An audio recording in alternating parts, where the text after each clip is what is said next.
estudo da Fundação de Economia e Estatística do Estado levantou dados sobre o desemprego da população negra na região metropolitana de Porto Alegre.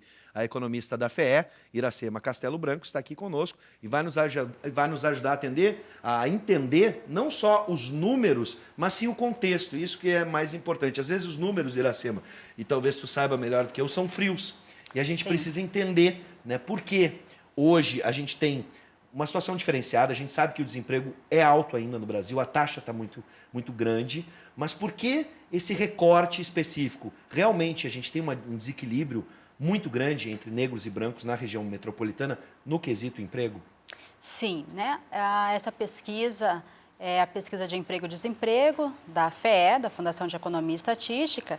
É uma pesquisa de 25 anos e sempre nesse período de novembro, até pelo Dia da Consciência Negra, nós divulgamos dados a respeito da população negra, tentando aí mostrar para a sociedade essa diferença que tem entre os indicadores da população negra e não negra no mercado de trabalho. Então, esses dados que nós analisamos é referente ao ano de 2016. Então, o que mostra que nesse cenário de crise, de recessão, nós tivemos um aumento do desemprego para o total da população. Sim. Porém, a população negra teve um crescimento na taxa de desemprego de forma mais intensa do que da população não negra. Eu tenho um número aqui, o desemprego entre a população negra na região metropolitana, aqui em Porto Alegre, cresceu de 12,6% para 16,1% em 2016, conforme o levantamento da FEE. Exatamente. Todos os indicadores de mercado de trabalho para a população negra mostrou que a crise foi muito mais intensa, foi muito mais severa para essa população do que para o restante dos habitantes aqui da região metropolitana de Porto Alegre. Então, no quesito que nós tivemos de saída do mercado de trabalho, também nós tivemos uma saída mais intensa da população negra do que da população não negra, o que mostra que o mercado de trabalho, em vez de absorver essa população, estava expulsando.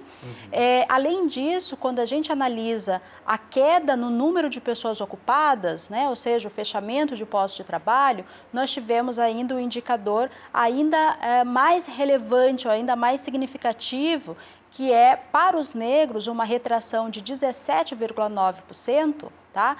Com uma redução de 41 mil pessoas negras que perderam a sua ocupação no ano de 2016, e para a população não negra esse indicador foi de 2,7%. Então, Sim. que mostra aí o quanto foi mais severo para um grupo da população. Sem dúvida. Bom, essa desigualdade a gente também vê nos rendimentos, na questão salarial, por exemplo? Sim. Quando nós analisamos a queda do rendimento no ano de 2016, também houve uma retração mais intensa para a população negra do que para aqueles não negros. Além disso, quando a gente vai verificar isso por sexo, também se observa que já a mulher negra, ela tem o menor rendimento dentro dessa escala. Considerando o rendimento de um homem branco, a mulher negra recebe em torno aí de 60% do rendimento. Então, é uma situação de desigualdade e é uma desigualdade histórica, né? Os dados mostram que a nossa pesquisa em 25 anos, sempre a taxa de desemprego dos negros foram mais elevados do que daqueles não negros.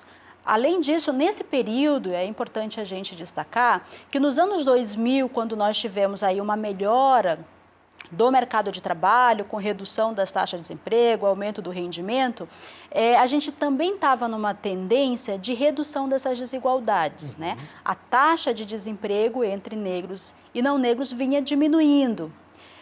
Só que em 2015 e 2016, nesse cenário de crise, de recessão e de piora dos indicadores de mercado de trabalho, a gente volta a ter aí um aumento dessa desigualdade. Sim. E, historicamente, quando nós temos um período de crise e de piora dos indicadores, sempre aquela população mais vulnerável é a que acaba sofrendo mais, que é o caso dos negros, ou das mulheres, ou dos jovens. Então, os dados, eles mostram que isso, nesse período de crise, está se confirmando igual ao que se observou em outros períodos de crise. Para ficar claro para as pessoas que estão nos assistindo, dá para a gente interpretar ou resumir a ideia de que quando a crise chegou no final de 2014 e passamos por 2015, 2016, o primeiro alvo da crise foi essa população. É preciso fazer aí uma análise por período, né? Sim. O ano de 2014, ele é um ano onde nós temos a menor taxa de desemprego, a menor desigualdade, o maior rendimento médio, tá? Em um período de 10 anos de melhoria, 2014, então, é o ano onde a gente tem os melhores indicadores. Sim. Quando a gente passa para 2015, a gente tem uma piora desses indicadores. No primeiro momento, as empresas passam por um período de demissão daquele pessoal que tem rendimento mais elevado, que já tem uma situação melhor colocado no mercado de trabalho e troca por um trabalhador aí com um salário mais baixo. Então, num primeiro momento, no primeiro ano, vamos dizer assim, a gente observou aí uma piora para os homens, chefes de família e aí mais brancos do que especificamente negros. Estavam ocupando cargos de melhor situação, né, melhor colocado. E aí a gente tem que lembrar que no ano de 2012 se falava em pleno emprego, as taxas de desemprego baixo, uma dificuldade de contratar profissional, e aí você trazia de outra empresa com mais benefício, a gente tinha um outro cenário. Bom, isso termina em 2014, 2015 a gente tem um cenário aí de ajuste, né, nas empresas. Em 2016 a gente tem um cenário ainda para o mercado de trabalho pior do que 2015. Em 2016 nós tivemos uma retração em número de pessoas ocupadas de 83 mil pessoas ocupadas nesse período, só aqui na região metropolitana. E, basicamente, empregos com carteira assinada, tá? Tanto no setor privado quanto no setor público. E, nesse contexto, os negros acabaram tendo uma situação sendo mais severo, né? Tendo uma intensidade, uma piora nos seus indicadores no ano de 2016, maior do que a população não negra. Sim. É importante esse teu esclarecimento para a gente tentar entender, e agora eu vou pedir tua ajuda, tu que esteve mais próxima dos números, por que num primeiro momento a empresa pensa em reduzir custos e aí não importa, né, quem seja, apenas o alto salário. Bom, é um alto salário, a gente precisa cortar e precisa de alguém que vá ocupar essa função que custe menos.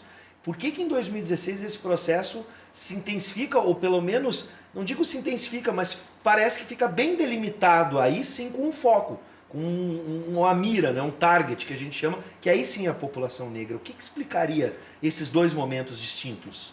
Bom, aí a gente tem que voltar no tempo e entender que ali em 2015, o que se falava em termos de política nacional era que num primeiro momento era necessário fazer os ajustes, aí lembram do processo de impeachment, lembram do processo de teto dos gastos. Existia aí o entendimento de que bastaria fazer alguns ajustes na política, e aí com a substituição com o impeachment, também na economia, e que a economia assim voltaria a crescer. Bastava o governo reduzir gastos, que a economia voltaria a crescer logo em seguida. E as empresas acabam fazendo os seus ajustes ou, enfim, tendo aí nessa direção. Só que isso não aconteceu. A gente não teve crescimento também no ano de 2016.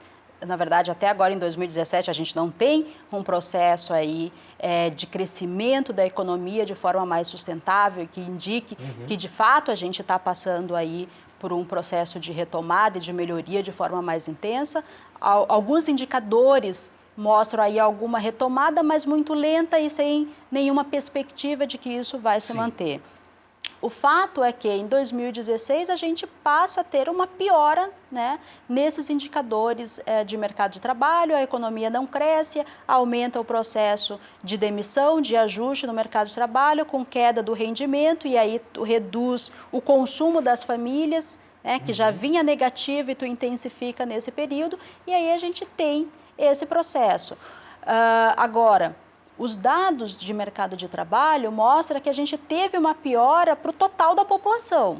Agora, em termos a gente passa a ter para a população negra uma intensidade maior, né? Seja porque essa população acaba ficando mais tempo no desemprego, na hora de recontratar, o empresário agora tem uma opção maior de trabalhadores e aí acaba optando por alguns de características aí que a gente, né, analisa e verifica que acaba optando por um trabalhador não negro, e aí a gente tem esses indicadores. Já que o recurso é escasso, ele acaba criando o seu critério de seletividade, é isso? O empresário. Sim, mas também é necessário a gente analisar as desigualdades de uma maneira geral entre essas populações. Sim. Então, para a população negra, ela está muito mais presente nas famílias de rendimento mais baixo, o nível de educação acaba sendo mais baixo. E nesse período de crise, bom, aqueles que acabam tendo um nível de qualificação maior, acabam aceitando um salário mais baixo que no outro período isso não estaria colocado, não estaria posto, por exemplo. Esse é o detalhe então, isso acaba influenciando nos dados, né? Então, nesse período. Então dá pra gente... Estou tentando trazer para o leigo aqui, entender no dia a dia, né? Como eu tenho uma vaga e nesse processo eu abro para todos, e aí vão começar a pintar currículos de pessoas que tinham até uma qualificação, né, mais elevada para ocupar outros cargos, mas que acabam aceitando. E aí a gente entende as desigualdades, por isso existem políticas públicas como as cotas, né? A gente pode imaginar que isso ainda não trouxe o efeito necessário para que a gente pudesse, né, acabar com esse desequilíbrio? A política ela tem trazido, né, os benefícios, porém, a gente precisa aumentar essa política, né? Quando a gente analisa os indicadores de mercado de trabalho, se observa que houve uma melhoria para a população negra nessas ocupações, por exemplo, no serviço público, que aí impacta a questão das cotas. Quando a gente analisa o nível de educacional, também se tem uma melhoria no nível de qualificação de quem concluiu o nível superior, por exemplo, mas ainda é uma desigualdade muito grande. Porque é um processo histórico, né? Exatamente. São muitos anos... É um processo histórico e é uma política que ela precisa ser intensificada, né? Que é o que os países desenvolvidos fizeram. Claro. Né? E aí que me preocupa quando, por exemplo, a gente discutiu essa semana a reformulação do FIES, tirando acesso, ou pelo menos limitando o acesso às pessoas que mais precisam. E a gente sabe que a população negra, né, tem uma concentração maior. Só para fechar, Iracema, hoje essa pesquisa mostra quais frentes de trabalho os negros ocupam hoje e, né, o que a pesquisa aponta nesse quesito. Onde o negro está inserido no mercado de trabalho hoje? O que a gente destaca aí é que no segmento, por exemplo, da indústria, da construção, né? A construção a gente tem aí uma presença maior de negros, relativamente, quando olha o total da população negra, onde que ela está ocupada, a gente tem aí um grupo na construção, principalmente homens, que supera da população não negra, e depois a gente tem nos serviços. E basicamente nos serviços, quando a gente analisa mulheres, analisa a discrepância que tem no emprego doméstico, por exemplo. Enquanto 20,5% das mulheres negras ocupadas estão no emprego doméstico, entre as mulheres não negras esse indicador é de 10,4%. Então, quando a gente analisa onde a população negra está ocupada naquelas ocupações que têm menor rendimento, né, que tem, vamos dizer assim, o nível de proteção trabalhista até menor do que para o restante da população. E um dado também que nós divulgamos nesse ano é em relação à Previdência. Nós verificamos de quem contribui para a Previdência, e aí entre a população negra, além de ser menor, foi aonde teve uma queda considerável entre o ano de 2015 e o ano de 2016. E aí, quando a gente vai analisar aonde esses foram perdidos postos de trabalho, na população negra nós tivemos uma queda mais intensa de quem trabalhava com carteira assinada e de quem trabalhava no serviço público. Bom, Iracema, obrigado por trazer esses números para a gente e talvez esse seja um dos motivos para a gente reforçar e cobrar do governo que as políticas públicas continuem, para a gente acabar com esse desequilíbrio. equilíbrio. Exatamente. É necessário reduzir as desigualdades da população negra e as políticas afirmativas é uma forma de ir nesse sentido. Muito obrigado, Iracema. Seja sempre bem-vinda. Obrigada.